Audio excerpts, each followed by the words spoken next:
तो बच्चों, आज के इस लेक्चर में जो आज का टॉपिक है वो है स्फीयर, जिसको कहते हैं गोला। तो सबसे पहले हम जो स्फीयर है इसके बारे में डिस्कस करेंगे। ये स्फीयर होता क्या है।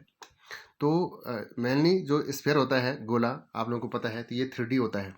3D का मतलब है कि इसको हम 3 अक्षों में दिखा सकते हैं। जैसे हमारे हम सिंपली एक्सेस मानते हैं एक्स वाई जेड। तो जो गोला होता है उसको हम तीनों अक्षों में दिखा सकते हैं। जबकि वृत्त होता है तो वृत्त भी गोल होता है, लेकिन हम वो 3D नहीं होता है। वृत्त को हम सिर्फ 2 दिशाओं में, 2 अक्षों में दिखा सकते हैं। एक्स या वाई में दिखाओ या जेड या एक्स में दिखाओ। तो इस यही अंतर है गोला और वृत्त में। जो गोला होता है आपका वो 3D, और जो वृत्त होता है आपका 2D होता है। 2D मतलब 2 डायमेंशनल, और जो ये गोला है वो 3 डायमेंशनल होता है। तो जो गोला होता है 2 प्रकार के होते हैं। एक आपके पास हॉलो स्फीयर, ये हॉलो स्फीयर है, और दूसरा आपका सॉलिड यानी कि ठोस गोला। एक खोखला गोला, एक ठोस गोला। जो खोखला गोला होता है वो भी 2 प्रकार का है। पहला कंडक्टिंग है, इसको हम मेटेलिक भी कहते हैं, और दूसरा नॉन कंडक्टिंग है। नॉन कंडक्टिंग, इसको हम डाइलेक्ट्रिक इंसुलेटर भी कहते हैं। उसी प्रकार से जो आपका सॉलिड है, जो ठोस गोला, ये भी 2 प्रकार का है। एक है कंडक्टिंग और एक है नॉन कंडक्टिंग। ठीक है, तो इस टाइप से ये गोले के भाग हैं। अब देखो, इनमें एक अंतर है। इन सबको, सबकी जो प्रॉपर्टी है लगभग, जो ये कंडक्टिंग वाला है, मेटेलिक्स जो हेलो स्फीयर वाला है, ये हो गया, ये हो गया, ये हो गया, ये तीनों लगभग सेम होते हैं।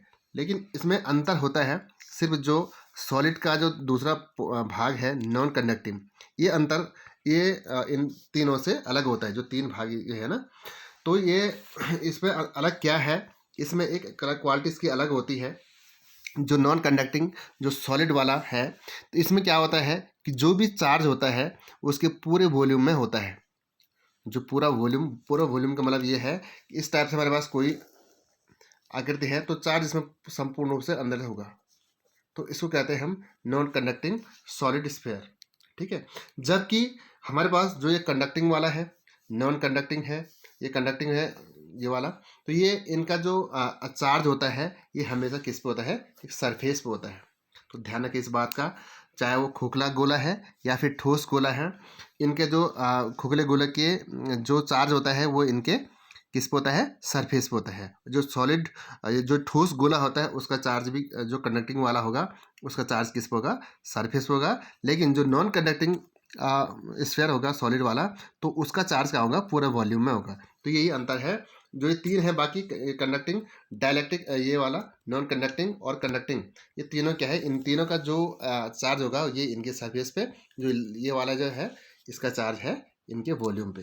तो इसी को लेके हमारे पास एक गॉस की प्रमेय का एक अनुप्रयोग है, वो आपके सामने डिस्कस करेंगे। कि एक समान आवेशित गोलीय कोष के कारण वैद्युत क्षेत्र की तीव्रता, एक समान आवेशित गोलीय कोष के कारण वैद्युत क्षेत्र की तीव्रता। तो देखो, एक समान है, तो ये हमारे पास एक गोला है, यहाँ पे ये गोला हमारे पास है, हमारे पास ये इसका केंद्र ये है, ओ है, और ये इसकी त्रिज्या है। तो हमारे पास अभी आपको भार वाला नहीं देखना है, हमारे पास जो ये अंदर वाला गोला है स्फीयर, इसकी त्रिज्या कैपिटल आर है। तो हमने इसको क्या कर दिया है, आवेश दे दिया प्लस क्यू। तो ये समान आवेश क्या हो गया, इस पर वितरित हो गया। ये हमारा गोला है। अब हमको क्या करना है, इस गोले के कारण हमको वैद्युत क्षेत्र की तीव्रता निकालनी है। तो हमने मान लिया इस केंद्र ओ से आर दूरी पर एक बिंदु हमने पी मान दिया, यहाँ पे ये पी मान दिया भाई। ठीक है, इस पी पर आपको क्या करना है, वैद्युत क्षेत्र की तीव्रता ज्ञात करनी है। अब देखो, हम इसको कर रहे हैं गॉस की प्रमेय से। तो हम गॉस की प्रमेय हम क्या करते हैं कि यहाँ पे एक गॉसियन पृष्ठ को क्या करते हैं, मानते हैं। ये हमने एक गॉसियन पृष्ठ को मान दिया। ठीक है, तो गॉसियन पृष्ठ को माना, तो गॉसियन पृष्ठ को मानने पे क्या हो जाएगा, यहाँ पे एक इसका क्षेत्रफल सदिश, वो होगा क्या, डी ए, ये इसका क्षेत्रफल सदिश है। और वैद्युत क्षेत्र की तीव्रता कहाँ होगी, इसमें डेली की तरफ प्लस आवेश है, तो वैद्युत क्षेत्र की दिशा भी क्या होगी, ई आई की ओर होगी, और थीटा का मान क्या हो जाएगा, 0 डिग्री हो जाएगा। इतना आपको समझना है। ये थीटा का मान कितना है, 0 डिग्री, 0 डिग्री। आप देखो भाई, क्या कर रहे हैं कि हमने क्या कर दिया कि जो हमारे पास गॉसियन पृष्ठ होता है वो हमें सिमेट्रिक होता है। तो हमने ये पूरा एक इस टाइप से एक सिमेट्रिक आकृति इसके चारों ओर बना दी है। तो अब इसकी त्रिज्या क्या हो गई, स्मॉल आर हो गई। अब आपको क्या करना है कि यहाँ पे कुल वैद्युत फ्लक्स कितना गया, ठीक है, जो ये ओ है इससे आर दूर पे एक बिंदु पी है, यहाँ पे वैद्युत फ्लक्स कितना गया, तो आपको यहाँ पे वैद्युत फ्लक्स निकालना है। ये पी बिंदु पर वैद्युत फ्लक्स,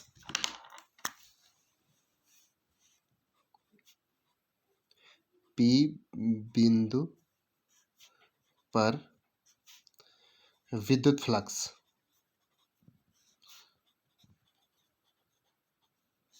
इसको मान दिया हमने फाई, तो फाई होगा इंटीग्रेशन ओवर क्लोज इंटीग्रेशन, बंद है, बंद समाकलन ई डॉट डी ए, ये ई डॉट डी ए इसके बराबर।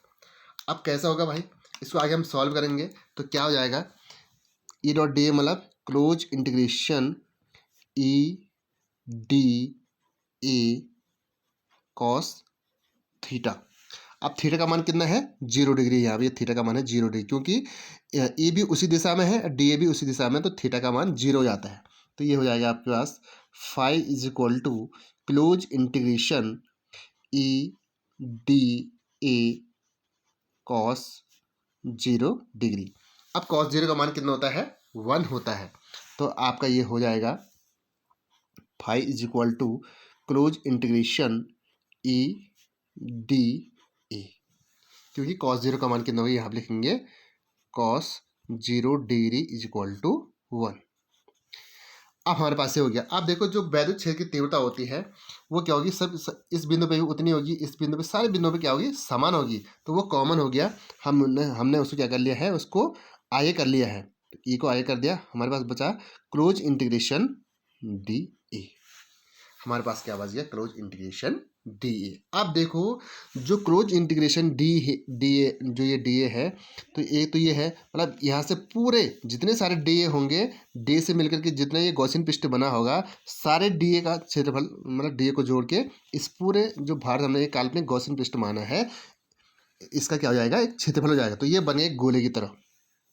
तो गोला जिसकी त्रिज्या क्या है, स्मॉल आर है, तो क्या हो जाएगा कि हम इसके ऊपर यहाँ लिखेंगे कि क्लोज इंटीग्रेशन डी ए का मान होता है कितना, गोले का क्षेत्रफल 4 पाई और स्मॉल आर का स्क्वायर।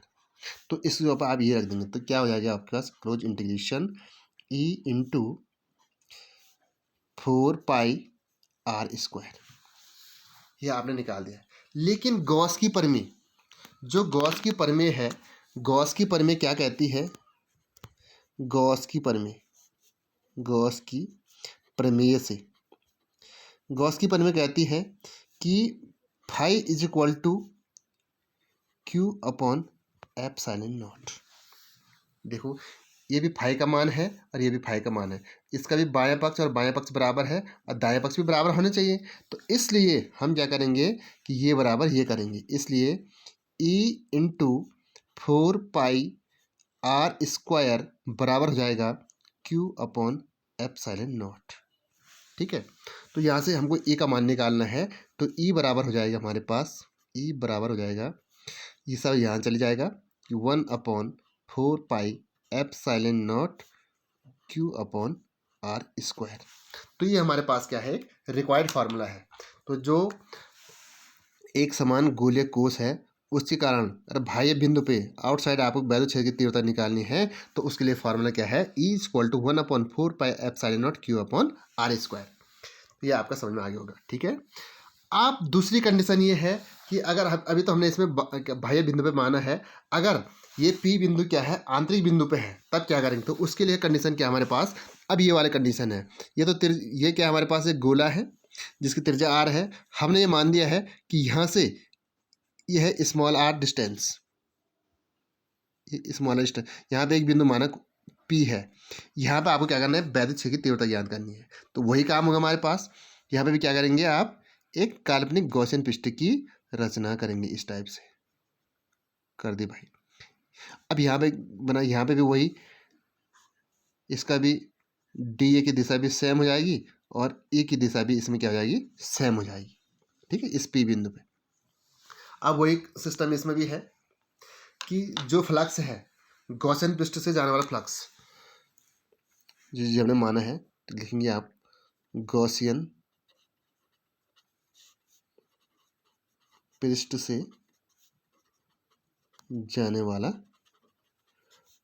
फ्लक्स, ठीक है। तो उसका हम नाम फाई कहते हैं। तो फाई इक्वल टू हो गया कोई क्लोज इंटीग्रेशन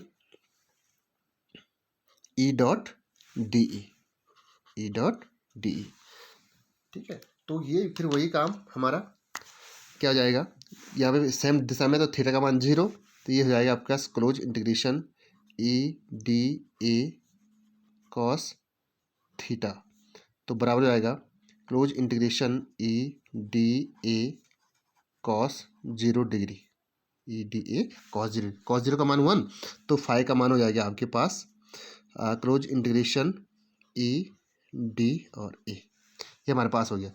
फिर वहाँ यहाँ भी वैद्युत क्षेत्र की तीव्रता अगर कॉमन है तो इसको आगे ले लेंगे, अंदर बचा क्लोज इंटीग्रेशन डी ए, फिर यहाँ भी वही डी ए क्या होगा, क्षेत्रफल होगा, तो हो जाएगा बराबर E into 4 pi r square, यहाँ पे हमने स्मॉल आर माना है। अब ये हो गया phi is equal to E into 4 pi r square, ठीक। अब गॉस की प्रमेय से, तो गॉस की प्रमेय ये कहती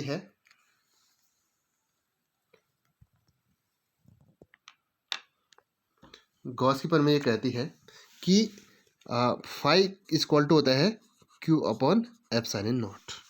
तो दोनों समीकरण को बराबर कर देंगे तो ये हो जाएगा कि ई इंटू, ये भी फाई का मान है और ये भी फाई का मान है, तो इसका भी बायां पक्ष और बायां पक्ष तो बराबर है, तो दाएं पक्ष भी बराबर होंगे, तो इसलिए हम क्या करेंगे E into 4 pi r square बराबर होगा क्यू बट्टे एप्सिलॉन नॉट की। तो ई बराबर क्या हो जाएगा हमारे पास, वही 1/4 pi epsilon naught q upon r square. अब एक कंडीशन देखो, यहाँ पे चित्र में देखो बेटा कि इसमें जो क्या है, अंदर तो आवेश का मान 0 है, क्योंकि जो गोला है इसका जो आवेश होता है सिर्फ इसके क्या होता है, सरफेस पे होगा, अंदर तो होगा नहीं। तो यहाँ पे क्या हो जाएगा, यहाँ पे हो जाएगा Q इज इक्वल टू 0, क्योंकि आवेश क्या होगा इस गोले के सिर्फ पृष्ठ पे होगा, तो Q का मान क्या हो जाएगा 0, तो Q का मान 0 हो जाएगा, तो इसलिए E बराबर क्या हो जाएगा, E is equal to 1/4 pi epsilon naught 0/r square. तो 0/r स्क्वायर यानी कि E का मान भी क्या हो जाएगा 0। तो आपको ध्यान रखना है कि यहाँ से एक चीज़ कि एक समान आवेशित गोलीय कोश के कारण कि जो आंतरिक बिंदु पर जो वैद्युत क्षेत्र की तीव्रता होती है वो 0 होती है। कहा जाता है कि अगर कार के अंदर बैठे हैं और बिजली गिर रही है और कार के शीशे बंद हैं तो अंदर वाले पे कोई भी फर्क नहीं पड़ता है। तो ये यही कारण है कि क्योंकि जो चार्ज आएगा बाहर से वो कार के पृष्ठ पर फैल जाएगा, तो अंदर क्या हो जाएगा, आवेश तो अंदर है नहीं, तो इसलिए अंदर कोई भी दिक्कत नहीं होती है। तो ये ध्यान रखिए इस बात है। ये गॉस की प्रमेय का एक काफ़ी इंपॉर्टेंट और परीक्षा की दृष्टि से बहुत ही इंपॉर्टेंट एक टॉपिक है जो आपको सॉल्व करके दिखा दिया है। तो ये गॉस की प्रमेय के अनुप्रयोग हो गई 4, और आपको ये भली भांति इसको समझना है। ओके।